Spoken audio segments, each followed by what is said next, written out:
নমস্কার, নিউজ ভ্যানগার্ডের সংবাদে আপনাদের স্বাগত জানাচ্ছি। আমি রয়েছি বিপ্লব আপনাদের সাথে। দিনের শুরুতেই চলে যাব ওয়েদার আবহাওয়া। আজকের আবহাওয়া কীরকম রয়েছে এবং গতকাল আমরা যেটা দেখেছিলাম যে বৃষ্টি হয়েছে, এক পশলা বৃষ্টি হয়েছে এবং বিভিন্ন জায়গা বা বিভিন্ন প্রান্তে রাজ্যের বিভিন্ন জায়গাতে কি একই রকম বৃষ্টি হয়েছে কিনা, বা আগামী 24 ঘন্টায় রাজ্যের আবহাওয়া কীরকম থাকতে পারে, তাপমাত্রা কতটা থাকতে পারে সে বিষয়ে বা আশার বাণী কী শুনিয়েছে আবহাওয়া দপ্তর সে বিষয়ে জানবো। রয়েছেন আমাদের প্রতিনিধি শতাব্দী। আজকের আবহাওয়া কীরকম থাকতে পারে এবং রাজ্যের মানুষ কীরকম উপভোগ করবে আজকের এই আবহাওয়া, কতটুকু বৃষ্টি হওয়ার সম্ভাবনা এবং কোন কোন জেলাতে সতর্কতা জারি করা হয়েছে? দেখো বিপ্লবটা, তাপমাত্রার কথা যদি বলতে হয় তাহলে তোমার 36 ডিগ্রি কিন্তু পার হতে পারে আজকে দিনের সর্বোচ্চ তাপমাত্রা, এবং সেই সঙ্গে বিকেল হলেই কিন্তু তা ধেয়ে আসবে কালবৈশাখী রূপে। অর্থাৎ বিকেল বেলাতে কিন্তু পুরোটাই ভোর বদলে যাবে, যেটা সকাল দিকে আমরা দেখতে পাচ্ছি হয়তো আংশিক মেঘলা আকাশ কিংবা চড়া রোদ আর তার সঙ্গে ভ্যাপসা গরম, সেটা কিন্তু বিকেল বেলাতে আর থাকছে না। যদিও হ্যাঁ, আবহাওয়া দপ্তরের পক্ষ থেকে বলা হচ্ছে যে বিক্ষিপ্তভাবে ঝড় বৃষ্টির সম্ভাবনা রয়েছে, এবং এই ঝড় বৃষ্টির কারণে যে একটা ভ্যাপসা গরম সেটা কিন্তু কোনোভাবে সরে যাচ্ছে না, এবং তোমার সেটাকে সঙ্গী করেই কিন্তু ঝড় বৃষ্টি আসবে। 30 থেকে 40 কিমি বেগে একটা হাওয়া বইবে, আর তার কারণে তাপমাত্রা হয়তোবা কিছুটা পতন হতে পারে, কিন্তু সেই আর্দ্রতা জনিত অস্বস্তি কিন্তু লেগেই থাকবে, এমনটাই কিন্তু হাওয়া অফিস বলছে। তারই মধ্যে দেখো, আগে ভাগেই তোমার বিশেষ করে দক্ষিণ পশ্চিম মৌসুমী বায়ু এই বছর কিন্তু অনেকটাই সক্রিয় হয়ে গেছে। সেটা সময়ের ঠিক অনেকটা আগেই সক্রিয় হয়ে গেছে, এই কথাই কিন্তু মৌসুম ভবন জানিয়েছিল।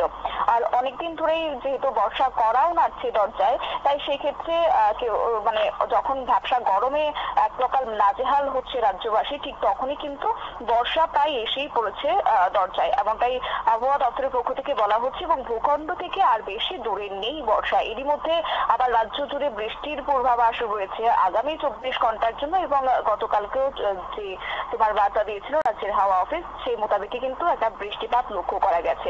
বিশেষ করে তোমার সারাটা দিন একটা ছিটে ফোটো বৃষ্টিপাত হলেও তোমার রাত থেকে কিন্তু তার ভোরটা অনেকটাই পাল্টে গেছে, ভারী বৃষ্টিপাত লক্ষ্য করা গেছে, এবং সে সঙ্গে মধ্যরাত থেকে শুরু হয়েছে একটা রাজ্যের বেশ কিছু জেলার ক্ষেত্রে ভারী বৃষ্টিপাত, এবং সকাল বেলাতেও শহর আগরতলা থেকে শুরু করে রাজ্যের একাধিক জেলাতে কিন্তু বৃষ্টি হয়েছে, আর যার কারণে কোথাও কোথাও এই মুহূর্তে কিন্তু জল জমে গেছে, সে ছবিও ধরা পড়েছে। যদিও তোমার আবহাওয়া দপ্তরের পক্ষ থেকে যে রিপোর্ট সামনে আনা হয়েছে তাতে করে দেখা যাচ্ছে যে সময়ের আগেই বর্ষা এসে হাজির হচ্ছে, বিশেষ করে দক্ষিণের রাজ্য কেরলে।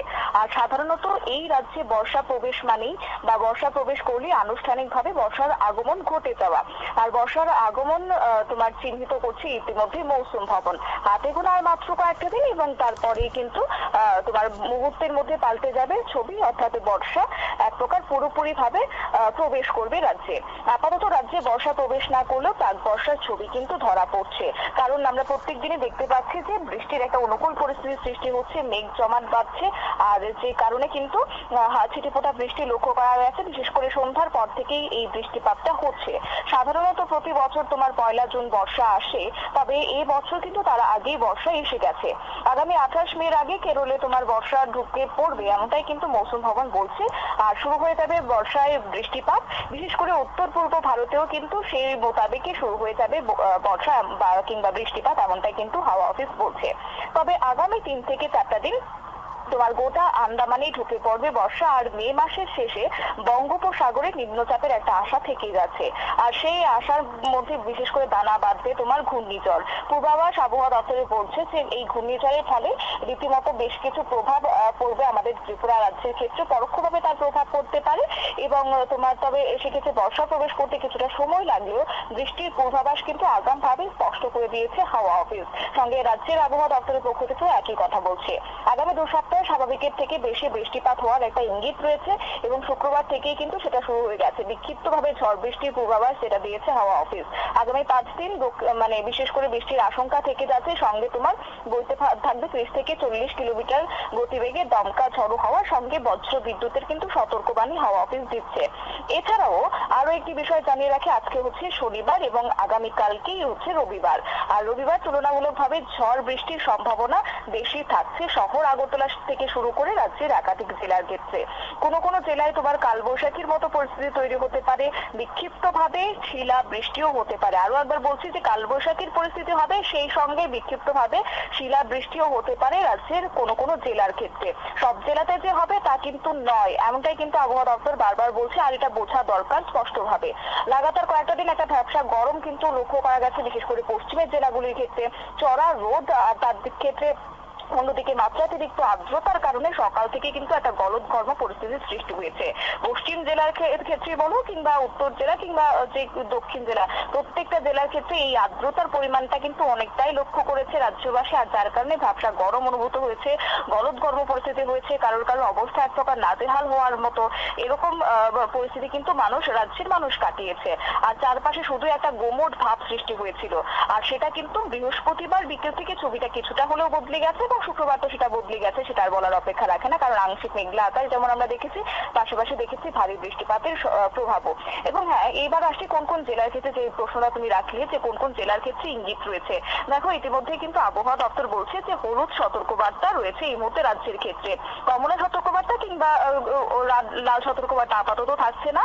এবং দেখো, বর্ষার আগমন হতে হতেই সেই ক্ষেত্রে তোমার হলুদ সতর্কবার্তা জারি করে দেওয়া হয়েছে রাজ্যের ক্ষেত্রে। আর এই বছর যে রেকর্ড সংখ্যক বৃষ্টিপাত হতে পারে সেই ইঙ্গিতও কিন্তু আগেভাগে হাওয়া অফিসের পক্ষ থেকে দেওয়া হয়েছিল। দেখো, আমি জানিয়ে রাখছি যে আগামী 24 ঘন্টার জন্য, অর্থাৎ আজকে বিকেল থেকে সেই প্রভাবটা লক্ষ্য করা যাবে, যেটা আগামী 24 ঘন্টার জন্য সেটা স্থির থাকবে। তা হচ্ছে 40 থেকে 50 কিলোমিটার বেগে তোমার বাতাস বইতে শুরু করবে তার ঘন্টাতে, যেটা রয়েছে তোমার নর্থের ক্ষেত্রে, এছাড়া রয়েছে ঊনকোটি, এছাড়া ধলাই এবং খোয়াই, পাশাপাশি আমাদের ওয়েস্ট ডিস্ট্রিক্টও কিন্তু রয়েছে। এই জেলাগুলির ক্ষেত্রে তোমার দমকা ঝড়ো হাওয়া বইবে, সঙ্গে বজ্রবিদ্যুতের একটা সম্ভাবনা রয়েছে। আর বজ্রবিদ্যুৎ থেকে অবশ্যই যেন মানুষ সতর্ক থাকেন, এবং বিশেষ করে ঘর থেকে বেরোনোর আগে একটু ওয়েদার রিপোর্টটা যেন চেক করেন, সে কথা কিন্তু বারবার বলছে। কারণ হঠাৎ করে একটা বজ্রের গর্জন, হঠাৎ করে একটা বজ্রপাত, আর এতে করে কিন্তু আমরা দেখেছি বিগত দিনে অনেকেই এই বজ্রপাতের ফলে কারো মৃত্যু পর্যন্ত হয়েছে। তাই এই ক্ষেত্রে একটু সতর্কতা বাণী অবলম্বন করা অত্যন্ত প্রয়োজন। গোটা রাজ্যবাসীর এই সময়টা অত্যন্ত তোমার অনুকূল পরিস্থিতি থাকছে। এছাড়াও থান্ডারস্টর্ম উইথ লাইটনিং এবং তোমার উইন্ড স্পিড রিচিং তোমার বলছে 30 থেকে 40 কিলোমিটার পার ঘন্টা, সেটাও তোমার রাজ্যের এক দুটো জেলাতে, অর্থাৎ বেশি সব জেলার ক্ষেত্রে নয়, অন্তত এক দুটো জেলার ক্ষেত্রে এই সম্ভাবনাটা থাকছে 30 থেকে 40 কিলোমিটার পার ঘন্টাতে বাতাস বইতে শুরু করবে। এছাড়াও ওয়েস্ট ডিস্ট্রিক্ট এবং খোয়াই, পাশাপাশি ধলাই এবং ঊনকোটির ক্ষেত্রে তো আমি বললামই যে 40 থেকে 50 কিলোমিটার পার ঘন্টাতে তোমার হাওয়া বইতে শুরু করবে। পাশাপাশি ভারী বৃষ্টিপাতের সম্ভাবনাও কিন্তু রয়েছে, এমনটাই হাওয়া অফিসের পক্ষ থেকে জানিয়ে দেওয়া হচ্ছে। সঙ্গে তোমার আরো একটি বিষয় বলে রাখি, যে তাপমাত্রা, কারণ আমরা জানি প্রত্যেকটা দিন তাপমাত্রা ঊর্ধ্বমুখিতা।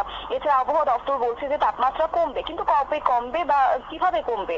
দেখো, আবহাওয়া দপ্তর বলছে বারবার যে তাপমাত্রা ওঠাপড়া লেগেই রয়েছে, আর এই আবহাওয়ার অনুকূল পরিস্থিতি এতে করে আগামী 24 মানে আজকের দিনে যদি বলতে হয় তাহলে তো বললামই যে 36 ডিগ্রি পার হবে, দিনের সর্বোচ্চ তাপমাত্রা 36.4 ডিগ্রি সেলসিয়াস সর্বোচ্চ, আর যা কিনা স্বাভাবিকের থেকে 2.8 ডিগ্রি সেলসিয়াস বেড়ে যাচ্ছে। অন্যদিকে সর্বনিম্ন তাপমাত্রা 27.6 ডিগ্রি সেলসিয়াস থাকবে সর্বনিম্ন, সেটা স্বাভাবিকের থেকে কতটা বেশি না, তোমার 3.6 ডিগ্রি বেশি হচ্ছে আবহাওয়াবিদ ভাষায়। আর পাশাপাশি আর্দ্রতাজনিত অস্বস্তি যে কথা আমি বলছিলাম সেটা কিন্তু থাকবে, 98% থাকবে সর্বোচ্চ এবং সর্বনিম্ন থাকবে 58%। আর এর জন্য একটা গরম একটা অনুভূত হবে, অস্বস্তিকর একটা ভাব রীতিমতো থেকে যাবে, যতই বৃষ্টি হোক না কেন সেই ভাবটা কিন্তু থাকবে। আর এর ফলেই কিন্তু অনেকটা রাজ্যহাল হতে হবে রাজ্যবাসীকে। এছাড়াও তোমার আগামী 24 ঘন্টার জন্য আবহাওয়া দপ্তর বলছে যে 33.0 ডিগ্রি সেলসিয়াস থাকবে সর্বোচ্চ, এবং সর্বনিম্ন তাপমাত্রা তোমার থাকতে পারে 25.0 ডিগ্রি সেলসিয়াস, এমনটা কিন্তু আবহাওয়া দপ্তরের পক্ষ থেকে বলা হচ্ছে। যদিও দেখো, আজকে সকালবেলাতে যে ভারী বৃষ্টিপাত লক্ষ্য করা গেছে সেটা কিন্তু সকাল 7টা কিংবা 8টার মধ্যে সেটা অনেকটাই কেটে গেছে, মেঘলা আকাশ রয়েছে, কিন্তু সেক্ষেত্রে বৃষ্টিপাতটা কিন্তু নেই। তবে আপাতত যে এখন আমরা আপডেট দেখতে পাচ্ছি তা হচ্ছে তোমার দুটোর পর থেকে আবারও বৃষ্টিপাত হবে, অর্থাৎ দুটোতে তোমার 40% বৃষ্টিপাতের সম্ভাবনা রয়েছে, সঙ্গে তোমার তাপমাত্রা থাকবে 32°C। যে কথাই বলছিলাম যে আবহাওয়া দপ্তর বলছে মানে তাপমাত্রাটা কমে যাবে, 32°তে নেমে যাবে তাপমাত্রা, সঙ্গে তোমার বৃষ্টিপাত হবে, বজ্রবিদ্যুতের সম্ভাবনা 2টো থেকে শুরু হচ্ছে। এছাড়া 3টে থেকে তোমার 70% কিন্তু তাপমাত্রা, দুঃখিত, 70% বৃষ্টিপাতের সম্ভাবনা রয়েছে এবং সঙ্গে 30°C নেমে যাবে তাপমাত্রা। আর এইভাবেই কিন্তু আবহাওয়া দপ্তর বলছে যে তাপমাত্রা কমবে, সঙ্গে বজ্রবিদ্যুৎ সহ ঝড় বৃষ্টির পূর্বাভাস রয়েছে এবং সেটা 4টার পর থেকে আপাতত হালকা হয়ে যাবে এবং আবারও সেটা কিন্তু 8টার পর থেকে লক্ষ্য করা যাচ্ছে যে ভারী বৃষ্টির সম্ভাবনা রয়েছে, যেটা রাতের দিকেও একটা ভারী বৃষ্টি হতে পারে, এমনটাই কিন্তু ইঙ্গিত হাওয়া অফিসের। বিপ্লব দা, অসংখ্য ধন্যবাদ শতাব্দী তোমাকে। আমরা জানলাম যে আজকের আবহাওয়া কি রকম থাকতে পারে, রাজ্যের মানুষ কি রকম উপভোগ করতে পারে এবং বিকেলে কোনো বৃষ্টির সম্ভাবনা রয়েছে কিনা। কারণ ইতিমধ্যেই কিন্তু যে 18তম IPL এবং তার শুরুর আগে কিন্তু বৃষ্টির ভ্রুকুটি বিভিন্ন মাঠে এবং সেখানে চিন্তায় রয়েছে। তার পাশাপাশি বজ্র বিদ্যুৎ সহ যে ঝড় বৃষ্টি গতকালকে আমরা দেখেছিলাম, আজকেও কিন্তু তার সম্ভাবনা রয়েছে, তার কিন্তু সতর্কবার্তা করে দিলেন আমাদের প্রতিনিধি শতাব্দী এবং আবহাওয়া দপ্তর যেটা জানালেন এবং সেক্ষেত্রে কি কি করণীয় তার সাথেও কিন্তু তাদেরকে অবগত করা হলো। নিয়ে নিচ্ছে একটা ছোট্ট বিজ্ঞাপন, বিরতির সঙ্গে থাকুন।